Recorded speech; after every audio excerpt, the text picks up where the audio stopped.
Welcome to Negotiating Happiness, the show that helps you find happiness, success, and balance in your work and life. I'm Adriana, your host for this journey into entrepreneurship and personal growth. We're broadcasting live on 107.7 and 105.3 FM in New Orleans as part of the United Public Radio Network. We explore the latest strategies, insights, and stories from successful entrepreneurs and experts. From managing stress to building a thriving business, we've got you covered. Good afternoon, everybody. It is Monday, April 14th, and I'm your host, Adriana Fierstro, and you are listening to Negotiating Happiness on the United Public Radio Network and UFO Paranormal Radio Network at 105.3 and 107.7 FM in New Orleans. And just a reminder, if you wanted to sit back and watch some of our shows on Roku TV, just type in UFO Paranormal and we'll be on your big screen TV. So hello, everyone. Today I have Megan Reed on the show again. And if you've watched, our episodes before, you'll know that this is not her first time on the show. Hello, Megan. Hi, thanks for having me. I can't wait to hear all about the new things and what you've been up to lately. So let's just give everyone a really quick intro of what we're going to talk about. Just a quick reminder, Megan is an award-winning confidence coach and best-selling author. And today she will be revealing how she wrote and published a bestseller in under a year. And through her signature blend of sarcastic wit and spiritual wisdom, Megan will share practical publishing strategies while tackling the mindset blocks and confidence hurdles that hold aspiring authors back, empowering listeners to transform their writing dreams into best-selling reality. I mean, I'm pumped. I'm pumped too.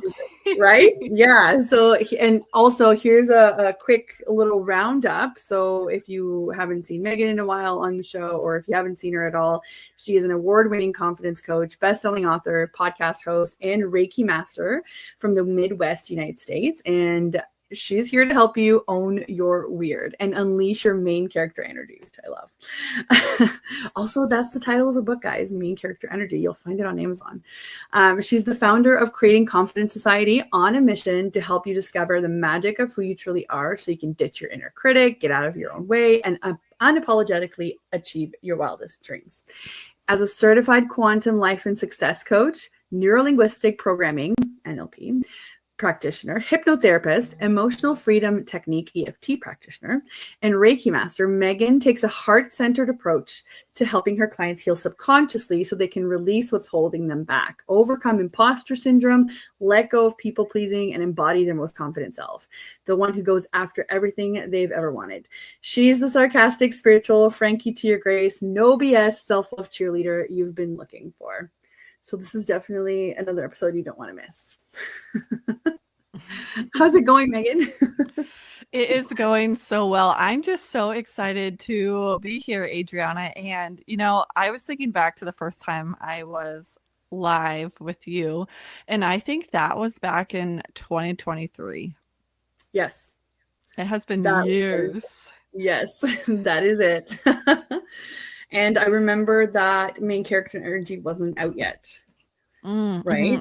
It was just about to release. Yes. Yes. And then we had you on again once it released. And I mean, I have your book somewhere. It's here. Actually, are you guys ready? Hold on. I am no liar. Look at this. Look at this. I am not a liar, guys.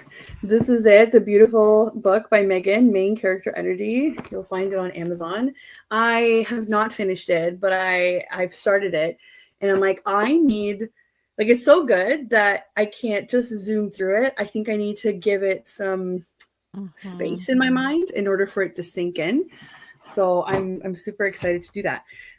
Perhaps when I go on vacation again in August. Yes. August. Yeah. Come on, August. Vacation. August. Yeah, pretty much. So tell us what you've been up to. Oh, we've got a hello, Melissa. How are you? Hi, Melissa. So what have I been up to since we spoke last? Okay, well, since then, I now have a 3-year-old. I am pregnant with my second. We're having a boy this time, and I have really just leaned into my calling. I'm working on books number 2 and books number 3, and one thing I've really noticed is most of my clients have a book on their heart. And so I have really leaned into that, and I just launched a mastermind to help people write and publish their books in less than a year. And we just got started, and it is so much fun. And so that's kind of what I'm up to lately. I've been hosting retreats, I've been working with clients, and just having so much fun in between that, in my backyard garden with our chickens and planting everything since the last frost has passed. And I'm in my sourdough era as well. So that's where I've been in the last few years. I'm just so excited to be here now with you.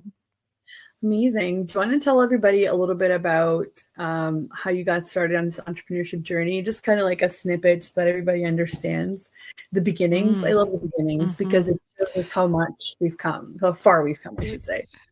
Yes. Well, I will go back far, but take you through quickly. And so I actually went to university for graphic design and business. And outside of college, I went through a number of jobs that I didn't feel aligned and ended up designing greeting cards for Hallmark cards. Like your stereotypical, like I was designing Father's Day cards and Christmas cards and all the things. And I loved that. I probably would have stayed there in that job forever. But my husband, who was in chiropractic school, graduated, accepted a job in Nashville, 11 hours away. And so we moved. I left what I thought was my dream job, and I started to think about what it was I really wanted from life and what I really wanted to be doing with my time. And that kind of led into creativity coaching. I built an online course. I was like, I'm going to help people learn how to letter. I was training to be a lettering artist by the Hallmark artists that were in studio. And I'm going to help them learn how to hand letter to find their creative voice, to find their voice in general. And so I created that. I launched that. It went so well. And I realized I didn't actually care about lettering that much, but I really loved helping people find their voice. And so I was just constantly following these little paths of breadcrumbs in my business. And I was like, oh, okay, I learned something. I don't care about the lettering. So I kind of just set that part down, and I was like, let's lean into creativity coaching, which then kind of leaned into helping creatives build confidence, because I found that's what they were lacking most. And that's where the Creating Confidence coaching program came from, my signature trademarked program that I used to only lead creatives through to kind of just help them find their creativity again. And fast forward, through many certifications and retreats and clients and programs and launches later, I am here now. I'm a best-selling author. I've won some awards for my coaching, and I just love the life that I have been able to build and the journey that I've been on in the past. Gosh, it's really only been, I've been in business for just under 6 years. Right. Well, I mean, you've done so much, and like, that I keep coming back to this recently, where I'm like, guys, we need to, start looking at the past to see how far we've come, because we just raise the bar so much that we don't see the progress. And sometimes this seems super frustrating or super hard, or like, oh my gosh, here we go again. But here you are, you've reinvented, kind of, what you're doing for, the third time. And how do you feel about it now? What's different now? Like what's different for you now? I'd say what's different for me now is, for a long time I focused on just confidence in general. And that really looked like, confidence to go after the things that they wanted to go after. And I've gotten really super specific lately. And it's confidence to write your book. It's confidence to publish it in less than a year. It's like, it's truly what is different for me now is I'm leaning into all of my expertise instead of feeling like I have to put myself into like 5 different boxes, because I was, I was a graphic designer. I ran a photography business. I wrote a book. I'm a coach. There's so many facets to my business that I always, for a long time, felt like I had to separate. And now with what I'm doing with my mastermind Book Baddies, I get to use all of that. I'm helping people write. I'm writing alongside them. Like, we're having a writing retreat and I will also be writing. I'm helping people design. I designed my cover and formatted my book, so my VIP members get that included. I'm hosting retreats with them. We're going on writing retreats. I'm getting to use my photography. We're having photo shoots. So what's different now and what feels so good and so aligned in my business is I'm getting to use all of the things that once brought me joy, instead of feeling like I had to set something down to pursue like one path. Right. How did you find, so now obviously you've gone through the process and you're helping other people do it, which is amazing. I've looked into the process myself too. And if you can't dedicate the time, or if you don't have the expertise, it's very daunting to, kind of go there, like hurdles, right? Like step 1 through 10 before you even see a copy of your book out, probably more. But what was it like for you going through the process the first time? It was overwhelming the first time, right? You're so right. Like, writing a book it can feel so daunting. And I've been saying lately, like, writing a book is one of the greatest mindset challenges you'll ever sign yourself up for, because the writing part is not the part that's hard. Like, people who have a book on their soul, if they actually sit down and allow themselves to write, the words just flow. Like, the writing is not the hard part. It's all of the questions that come up, all of the things that your inner critic is saying, like, I don't even know where to start. Who am I to write this? Who would even read this? Like, all the questions, the mindset stuff, that was for me the hardest part, and what kept me from having it done even sooner than a year, because there were a lot of times I just set the book down because I didn't want to finish it, because I didn't want my dad to read it, right? I didn't want my mom to read it. I didn't want to talk about some of the things in the book. And so it's all the mindset shit around being seen and allowing people to like hear your voice. Like that was the hardest part for sure. Yeah. And it's funny because I think people think that the hardest part is the writing, but it's not. It's everything that comes with it, right? Because typically you have a good idea that spurred kind of this project for you anyway, right? So the writing is there. It's just waiting to be uncovered. It's everything else that's kind of like holding it back. It's very interesting. Yeah. So I guess explain in very general terms how, like, if somebody's watching this and they're thinking, like, how could I possibly fast track this? Like, I've been putting this off for so long. Like, what's the idea behind this? So the big idea is uncovering why you're not working on it, or what's taking you so long to move forward with it, right? I've had so many clients who have had this like book on their heart for 4, 5, 6, 10 years, however long it's been on their heart. And so the first thing we do together is unpack like what is actually holding them back from it. Like, where is that resistance? What is the belief there? What story are they telling themselves?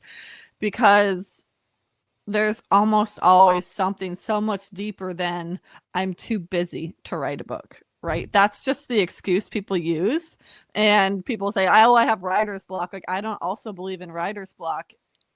I believe in mindset blocks. I believe in limiting beliefs. Like, there's a lot of reasons why you're not writing, but it's not a writer's block. Right. So it's something else. But it's funny because it's been given to us as like a catch-all sort of explanation. So then we just lean into it instead of being like, oh, I just need some time to pass. And you're like, no, you need to actually figure out what this is. Yes. Yeah. Right. Yeah. And that's the power of having a coach. Like, if you have a book on your heart and a book on your soul, but for whatever reason you're not working on it, and you've made a lot of like really good and really logical excuses, like you can't prioritize it right now, you're really busy right now, all these things. Like life is never going to get easier and calmer, right? When you decide to write a book, it fits into the cracks where it needs to fit in, right? Right. Yeah, Melissa says getting past the roadblock, have to face the main reason. Yeah. Yeah, you've got to get around whatever it is that's stopping you. Mm-hmm. For sure. And I guess if people aren't too familiar, right? Like I'm sure that the clients that you work with understand the heart-centered approach that you have, but if people aren't really familiar with that, like how would you describe that? Because to some people, getting around the roadblock is like a foreign language, right? So how would you be able to ease somebody that's not in that mindset to be like, this is what it actually means?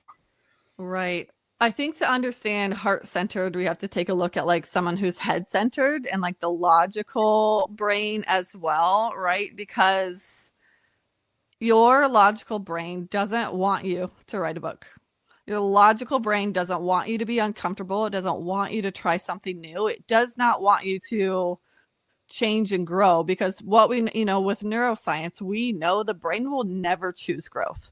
The brain will do anything to stay exactly how it is. And so that's why when we can get out of our heads and just sink into our bodies, sink into our hearts, and feel into what is the truth for us, what is most important to us, what our soul is calling us to do, that's when the magic happens. And something that I said recently that just really hit is like, if we can let our brain and our heart write, our books would be done already. Yeah.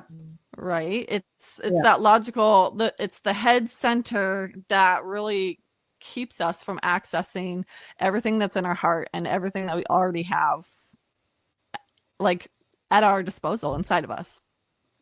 Right. So it's taking that extra step and kind of really being like, why is this important to me, and why do I need to push through it? But you're right, people don't like to be uncomfortable. So it's, and especially if you're one of those people, I think the only good part about being always head centered is I think that maybe we realize quicker that we need help in terms of coaching or like an editor or whatever it is in the process, right?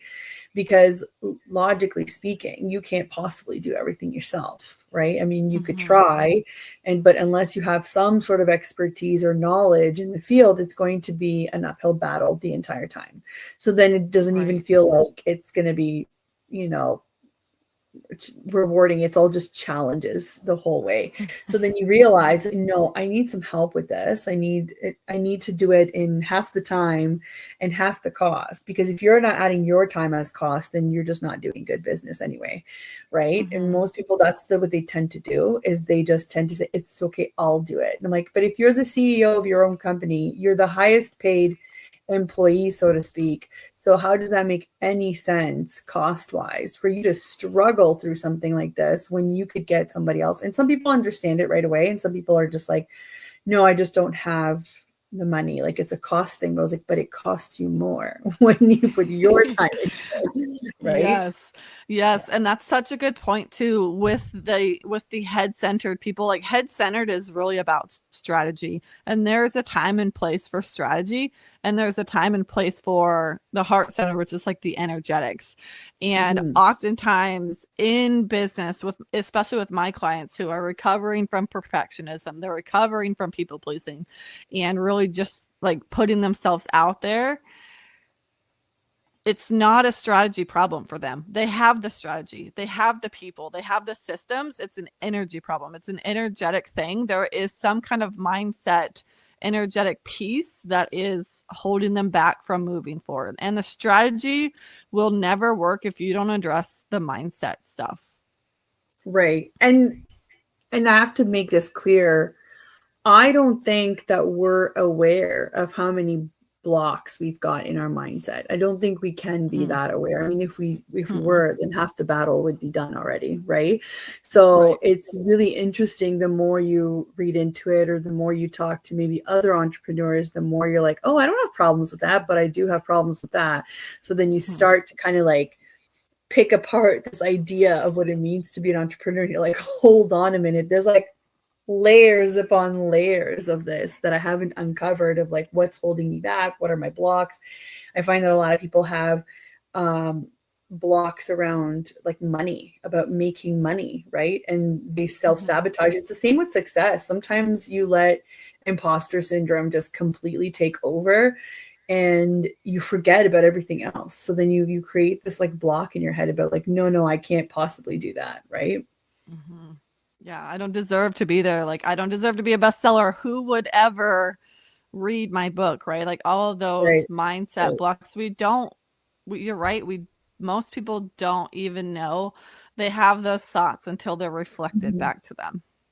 Yeah, 100%. And that's where I'm saying asking for help is such a big, like, eye opener to be like, oh, I didn't realize that I was speaking like that. Or even how you talk about your project to people, that also affects you, because then you tend to put too much pressure on how the person responds to it. So like I'm writing a book and same thing. I feel like I've told maybe 2 people and I've been kind of like scared to talk about it. But then I'm like, wait, like, why am I putting so much weight onto what these 2 people are thinking? Not that I don't value them, I do, but it's the way that I'm talking about it that is already presenting the idea in a certain way. So it's already like biased, right? It's already coming out with my own blocks out of it without even realizing. So they can only judge what I'm putting out, right? Right. First of all, congratulations, you're writing a book. I am. It's about operations. Nothing super fun, but fun for me. If it's fun for you, it will be fun for many people like you. Right. Exactly. So yeah, we're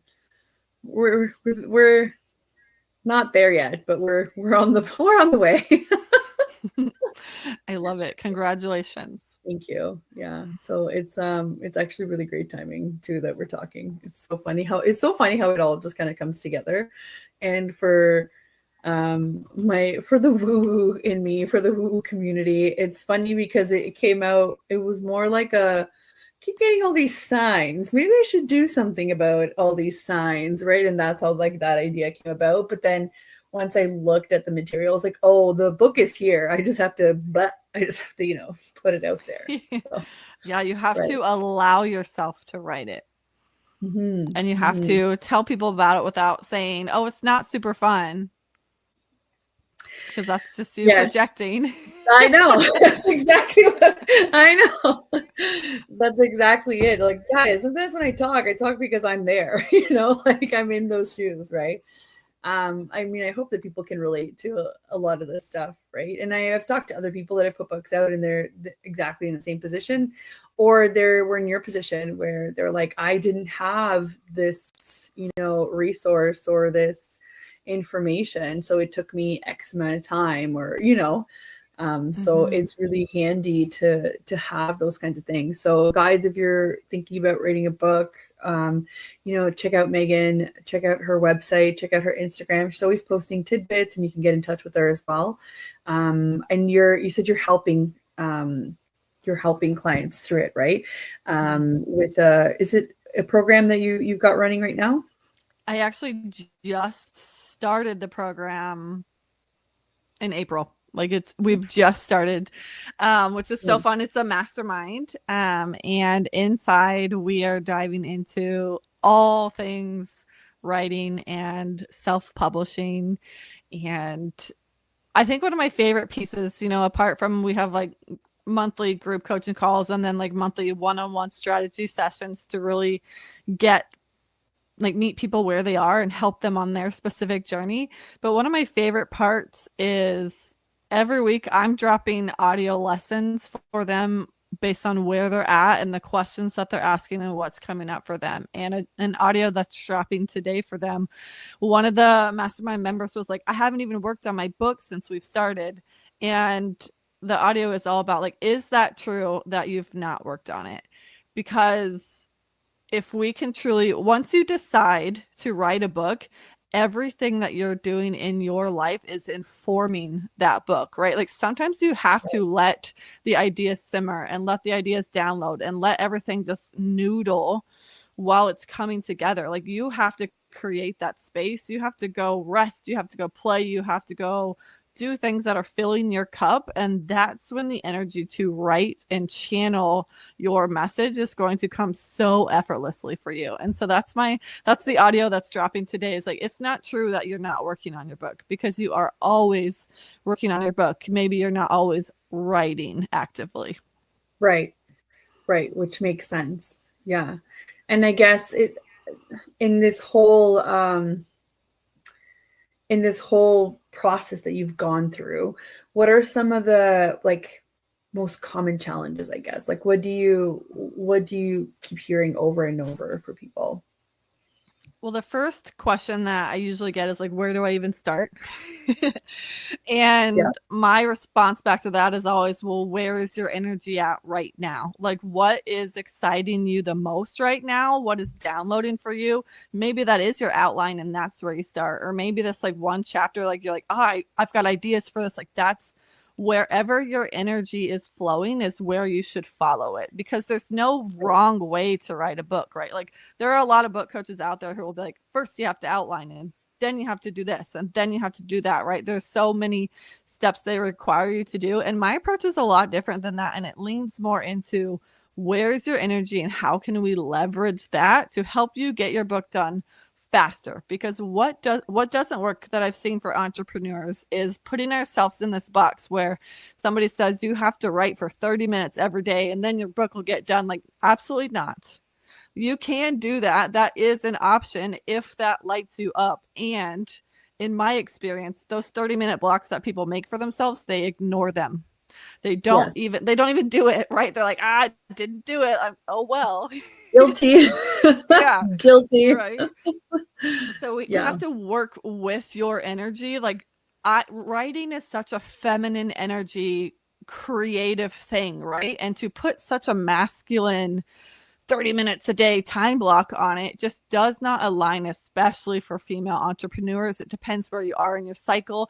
There's so many factors that affect whether or not you have the energy for a certain piece. And so I don't force anyone in any of my clients to like create such a rigid plan for themselves, because it just sets them up for failure, like in burnout. And I tried that. I tried the 30 minutes a day, and it took me about 2 weeks to be like, no, this does not work for me. This writing is shit. Right. Sorry for cussing. No, that's okay. And okay. you know, it's okay. There's a study out there that says people that usually cuss are the most honest ones generally. Oh, okay, good. I've been like censoring my language. My book is full of cuss words, and that's actually, when you were sharing, Adriana, your book, and you said it's about, operations. It's not very fun. That was like your disclaimer. It's not very fun. My disclaimer is it's full of cuss words. Like, if you like cussing, you'll love it. If you don't, like, you're gonna hate it. Yeah. No, that's so funny. I mean, we can do the little words, we just can't do the big words on air, right? Right. And I wanted to. There's a part in here actually in your book on page 71, and you wrote this thing where it's kind of like, we've heard it so many times, but until you let it sink in, it doesn't really like mean anything. And it says there's no such thing as the perfect time to do anything. If there was, we'd all have found it by now. Mm-hmm. Right? And you like, how many times have you thought this about a project, about a book, about like starting a business, about whatever? And it's like, there's no such thing as perfect time. And people do that a lot too when they want to have kids. It's like, it's just not the right time. I was like, it's never going to be the right time. No. Like, there's like, it's never going to happen. And it's so true. It's like, if there was, we'd have found it by now. By the amount of people that I know that are type A, that are, like, they've got everything, they've got their crap together, so to speak, and they've got all of it organized. And if they're the ones that are still saying, I just haven't found the right time, it's because there isn't one. Mm-mm. Right? So, because we would have found it by now. I love that one single thing here that I was like, oh yeah, I remember reading this, Melissa says so true, right? Like, think about it. Anything that you do in life, or how many times have you thought about, or we learned about inventions where they're literally accidents. People don't set out to invent something specific. They're just accidents. Do you think that they planned for that? Do you think that there was a right time? No, it purely just happened because they started something. That's it. Yeah. They just decided to start. Yeah.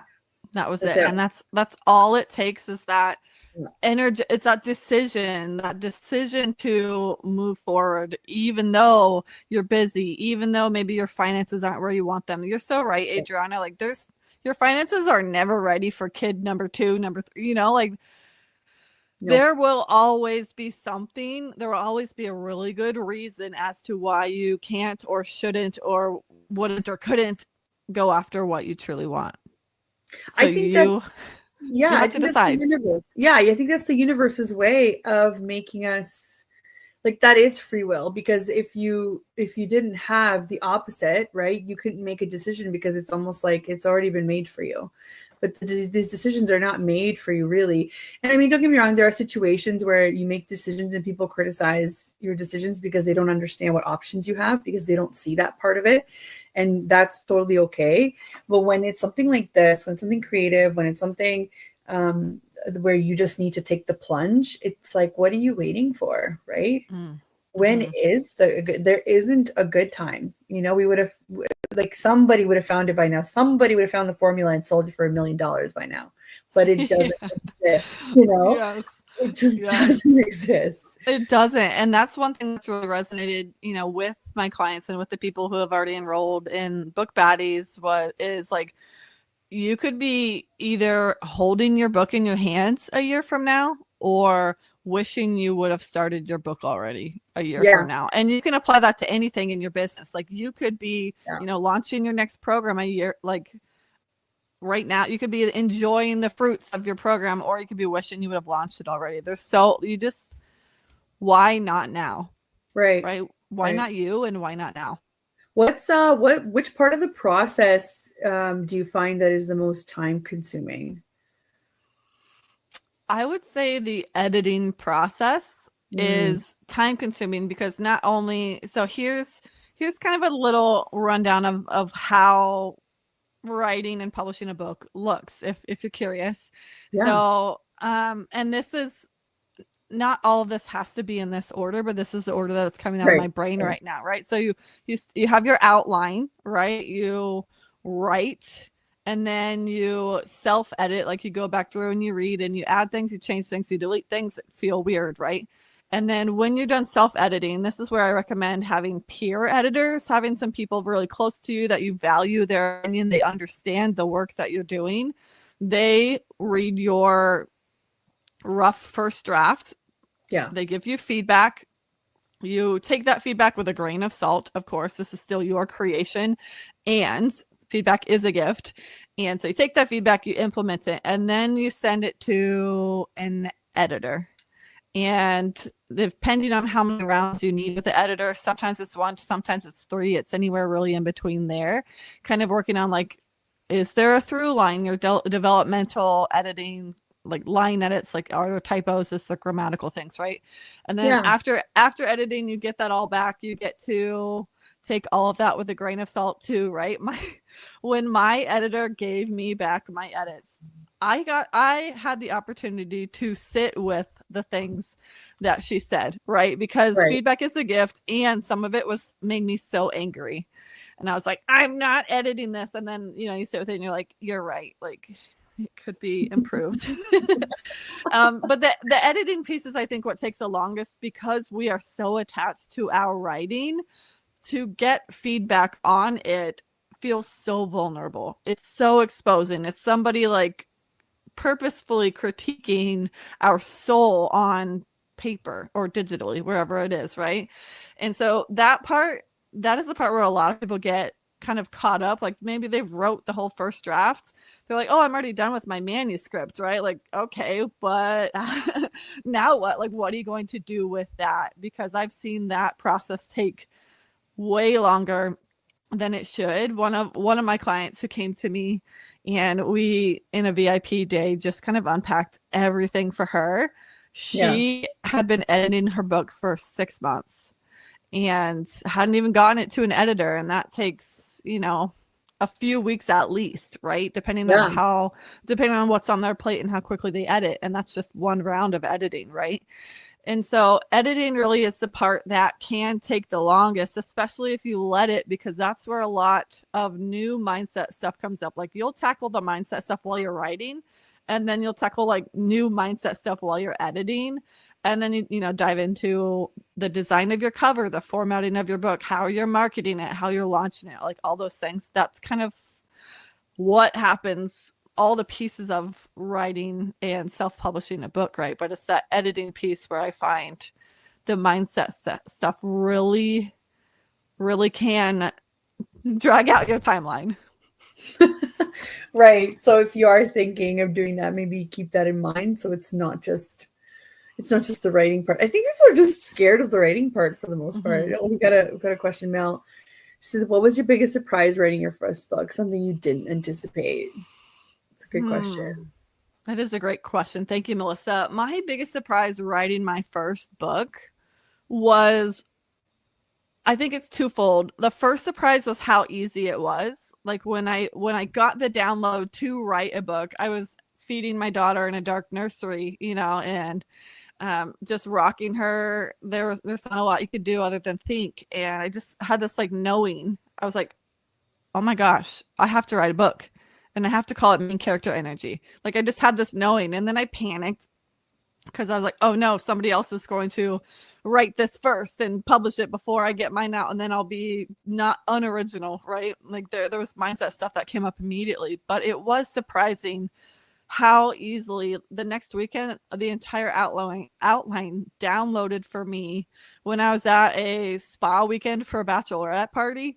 I was sitting inside I was just like naked in a sweaty sauna, and you know, it's forced quiet time, right? And so I was just thinking, and then all of a sudden I was getting like chapter titles and what the lesson of that chapter was and what story I was going to tell to support that. And I was like, oh my gosh, I need to write this down. And so I'm like wrapping up in a robe and I'm just like barefoot running through this like elegant spa.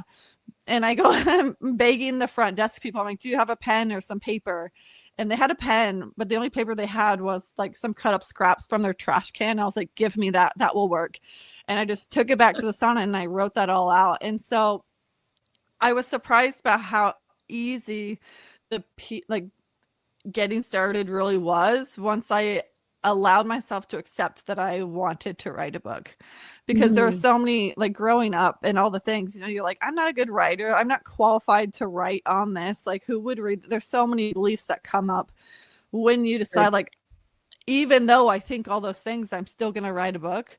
That's, I think, when the magic starts like happening. And so that was the first surprise, was how easy it was. And the second surprise that I didn't really anticipate was how hard I was going to be on myself throughout the entire process. Like I wasn't writing fast enough. I wasn't working on it often enough. Like there were so many pieces to it. And in hindsight, like how hilarious, right? Like it was out in less than a year, but the whole time it felt like a project I was never going to finish. It felt like there was no light at the end of the tunnel. Like I just never. It took me a long time to believe that I could actually finish it, even though I was on track the entire time, right? I was mean to myself. I did not know it would be such a mindset game. Like on a writing retreat one weekend, took my glass of wine out into the cold air just to like scream, because it was like day 2 and I'd removed more words than I'd written, you know, like. So I was surprised how easy it was, and I was surprised at how hard it was. No, but I think you kind of hit the nail on the head there, where if you allow yourself to have those quiet moments, or if you allow yourself to have that break, you would be surprised how well or how cooperative your brain is. I get that sometimes. So same thing, actually, I don't know what it is about a sauna. I think it makes me want to like go into like meditation mode, but I also get the best ideas in a sauna, and I can't have my phone in there. And I'm like, what? I'm going to forget everything. Like how, and I do forget everything. And then I go, it's fine. I'll just have another sauna session. But like, I haven't gone to the gym in a while. So that's the problem, right? Because that's where I go. I usually like have a workout and then I go, feel great. Now I go in the sauna and I'm like, okay, now is Zen. especially if no one's in there, it's great. That's also when my brain just kind of goes, it would be a great idea. So it's funny, but when I'm not allowing or giving myself that time, my brain is like, nope, not happening, because I'm overloading it with everything else. So it's almost that, like, how do you make time, but you need to make time, but also how do you give yourself the break because you need the break, but also how do you stay on top of everything, right? That's Right. mindset that you're talking about, but it happens to me too, for sure. For sure. And then Melissa says, I love that story. We need to listen to our brain when it gives us what we ask for it. And even if it's not the best timing, it's true. Yeah. Yeah, 100%. Thank you, Melissa. And Adriana, take a journal in the sauna with you, my girl. I know. I'm going to have to now. Because now I'm thinking, hey, I'm not the only one that gets those like brilliant ideas in the sauna. Or even just, I love just being outside at night. It's so quiet. It's so peaceful. I really love that. And I love going camping. I hate bugs, but I love going camping because of the whole, like, starry night. It's super quiet. I can turn my phone off. I can just be in nature. And I think that's where my brain like really thrives. It's almost like a battery charger. Like you just recharge the entire time when you're out in nature. And not everybody's like that. Like sometimes, working out for them, that's their recharge. For me, it's just being out there. So that's a great story, Megan. And I can totally relate. You're just like, I'm just grabbing my wine and going outside to scream for a minute because there's nothing else in here. Yes, I needed a reset, and that was outside time, but mostly just shouting into the void of darkness with a glass of wine in my slippers. Yeah, that sounds great. Before we go on, because time is flying over here because we're having so much fun.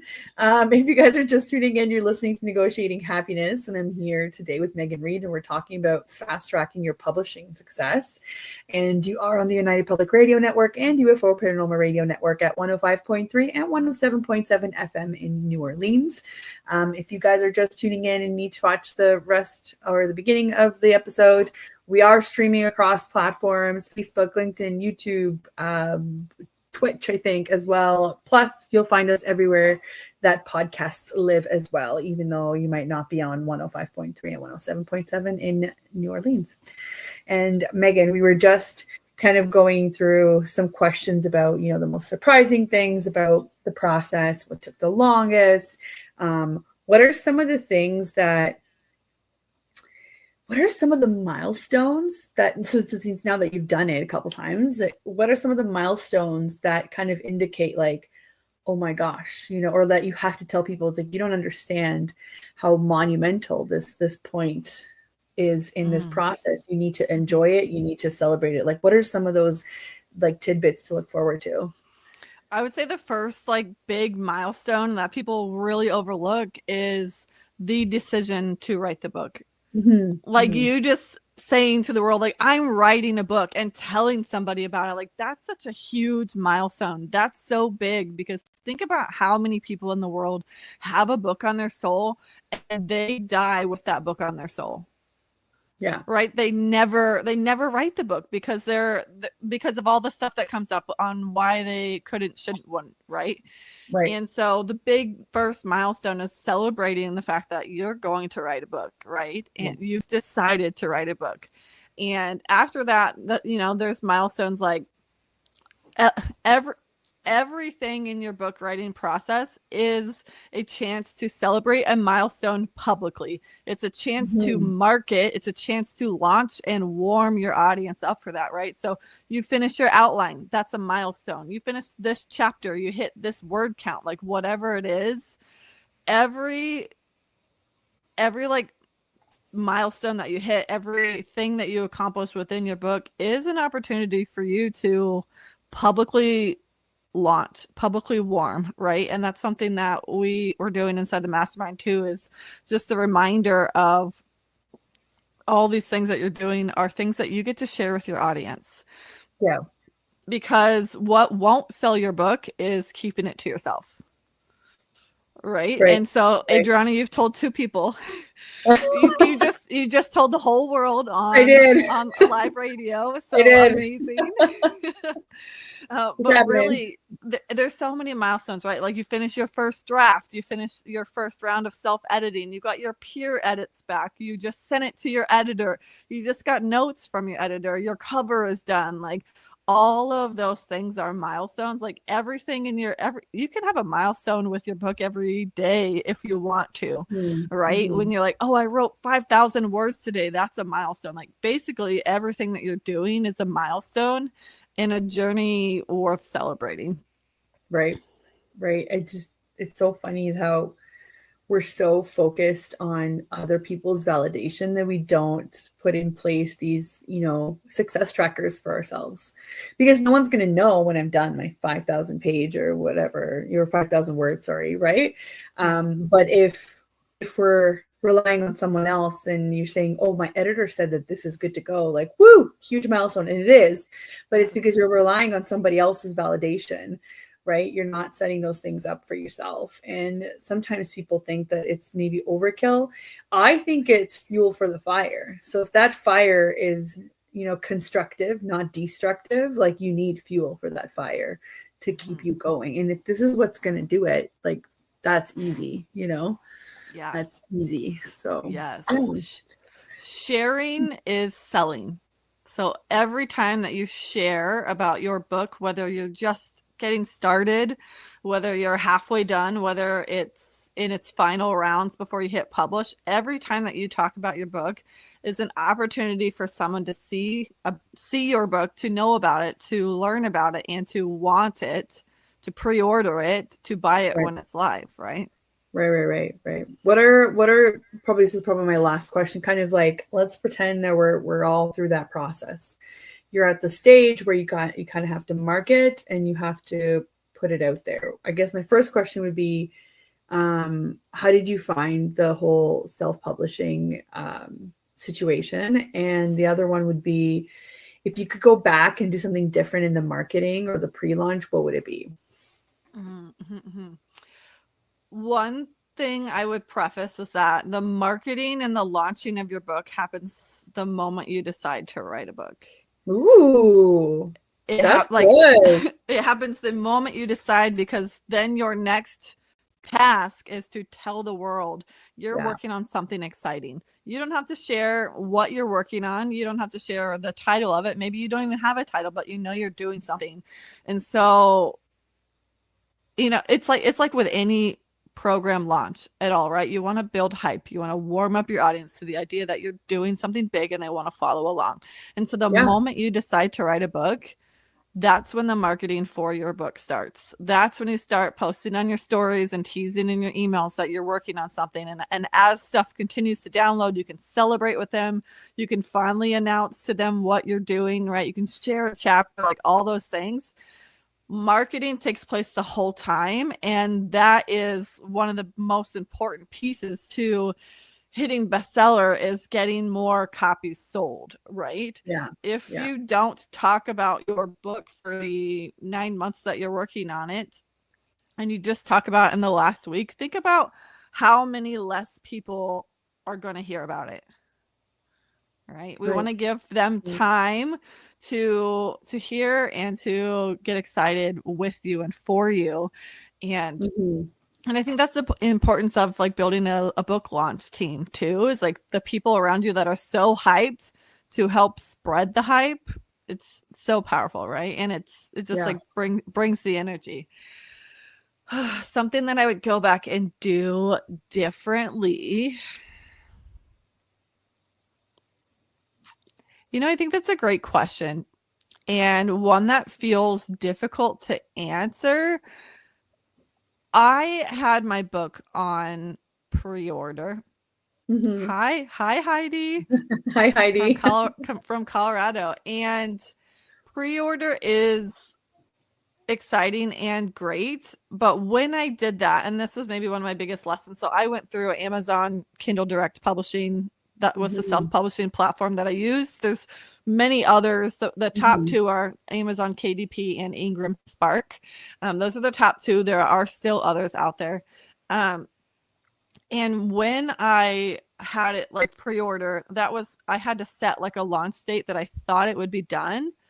And I was done before that, but it wouldn't let me release it early because of the pre-orders.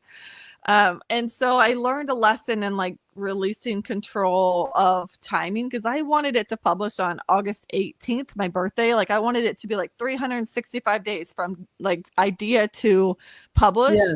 And I was done a few days sooner than that. And I thought it would allow me to just like control when it would happen. And it actually ended up launching. It said it was going to take 3 business days to go live. So I really had no idea. And then I got on Amazon one day and it was just live. Like I didn't even know it was live. Oh no. And so I learned a little bit. Like I don't know if I'll pre-order for my second and third book when they go live. Yeah. That's like something I get to decide for myself. But at least this time I know. What a good lesson, right? Right. Like release the control of the timing of the exact launch date, because Amazon had control that day. They control a lot of things. Yeah, I mean, I've had people that have launched books on, I think it was Book Boon as well. And I mean, guys, none of this stuff is sponsored. This is just us sharing different platforms, different knowledge, right? But I mean, hit us up if you need the sponsorship. There's Book Boon, there's other ones. It depends if you just want to make it available on like digital, if you want the paper copies, or it just depends on what you want to do with it. And I just remember going, I want to say that it was early January. I went with a client and a friend to a speaking event, and basically it was to draw in more crowds that wanted to become speakers. And the whole premise of it too is, you need a book. You need a book to do those things. And I never thought about it that way, but I guess it makes sense. You need to have like a work, works behind you to kind of say this is where it's all kind of stemming from. But this is a great opportunity too to diversify, to share with the world what you have to share. It's not always about business. Like sometimes people that are very highly structured environments choose to go with the heart-centered approach and release a book about something completely different, like not in their industry, and that's okay. That's like their creative outlet. There's no rules. I feel like once you're an entrepreneur, you have to realize that there are no rules. You get to make your own rules. And this is why I'm just like, hi, thank you. There are no rules, right? With this There's no rules. Yeah. There's no rules. And for those of you just tuning in, this is what it's called. It's great. I love it. I haven't finished it yet, but so far I love it. But we have just before we go here, we have a question from Heidi. She says, I have a friend that's using self-publishing on Amazon. She's always telling me I need to write a book. Were you satisfied with Amazon? Heidi, I was satisfied with Amazon. And if someone's telling you that you need to write a book, first the question is, do you want to write a book? And if the answer is yes, then 100% you need to write a book. If you don't want to write a book, you don't have to, right? Nobody will make you. And I was satisfied with Amazon. It has been helpful for sure. I love the fact that I don't have to house any stock. Like literally it's print on demand. So, Adriana orders the book, Amazon prints it and ships it to her. I don't have to do anything. I just get royalties. Right. I make about, for full transparency, I make about $5 per copy sold, and I get to decide that number. Like I got to price my book. I got to decide the percentage that I got. All of that, you have a lot of control, while at the same time you don't, right? Yeah. That's amazing. That's awesome. Thank you for the transparency. This is why I love connecting with like-minded entrepreneurs, because I keep getting this comment actually from other people. I've been doing a lot more in-person networking, and I keep getting comments saying, it's like, oh, wow, like you're so open. There's not a lot of people that are willing to talk about it. I was like, but what does that foster? Like that fosters a culture of like, we're not even learning from each other at that point. Right. So right. it's really I am anti-gatekeeper. And that's one of the reasons I made the Book Baddies Mastermind, is because so many people had so many questions because they weren't getting answers on the internet. They weren't getting answers from other coaches. And I'm like, let me give you the information. Like, please, I've been through this process. I know the behind the scenes, the stuff that comes up. And so like, I just love to be a person that spreads knowledge. Yeah. Heidi's a seeker of knowledge. Like, Yes. I love to be that person. And I love what you said earlier, Adriana. I don't want to let it slip away before I address it. Speaking is such a powerful way to monetize your book also. Like, maybe I make 5 copies per book sold. And when I'm getting booked for keynote speaking engagements now, making the most I've ever made for speaking engagements. And then I sell my book afterwards for more than ticket price because I'm signing it. And so it's like $15-ish, $16.95, I think, on Amazon. I sell my books after my keynote presentations for $20 for a signed copy, right? And so I'm making money while making money. It's an amazing lead generator. It's positioning me as an authority in my field. It allowed me to get so clear on my marketing and messaging, like main character energy. Like, it's just, writing a book is one of the best things I ever did for my business. Amazing. Yeah. That's the kind of like the conclusion that I'm coming to as well. Right. But that's amazing. And it just opens up a lot of doors, I think. Right. And now you've gone through, which I call it like in operations, right? Like, you've gone through your build, grow, scale phase, regardless of what the scale phase looks like for you, because it looks different for everybody.